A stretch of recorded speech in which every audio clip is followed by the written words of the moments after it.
ఇక్కడ ఉండే వాళ్ళంతా హిందువులే కదా మరి హిందువుల్లో వీళ్ళకి అసలు తనుకోవడం ఎందుకు? కళింగ కారవీరుడు ఉన్నాడు, వాడు పరిస్థితిని తీసి వాడు వచ్చి ఆంధ్రాలో ప్రవేశించి కళింగం నుంచి ఈ శాతకర్ణిని వాడపల్లి వరకు తరిమాడు. వాడపల్లి మన మిర్యాలగూడ దగ్గర వాడుతున్నాడు. అంటే శాతకర్ణిని తరిమేశాడు. శాతకర్ణి దక్షిణ పదపతి అని బిరుదు వాడికి. మామూలుడు కాదు వాడు. Entire south India was under his control. He is not a king, he is an emperor. Such an emperor was driven by a king called Kalinga Kharavela. మరి వాడు హిందువే. హిందూ అంటే ఆయన కొద్దిగా లీనియన్స్, వాడు జైనిజం, వీడు హిందువే. కుట్టుకోలా ఇవన్నీ వైరుధ్యాల వల్లే కదా, లేకపోతే అసలు ఉండే కాదు కదా. అట్లా ఒక రాజు రెండో రోజు అని కాదు, దీక్షాత్తర ధర్మం అంటారు మాట్లాడతారు.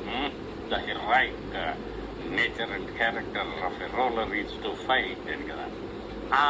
అది ఇట్లా ఇంకొక రాజ్యం మీద దాడి చేయడం, దాన్ని కబలించడం, వాళ్ళ ఆస్తులు కాజేయడం,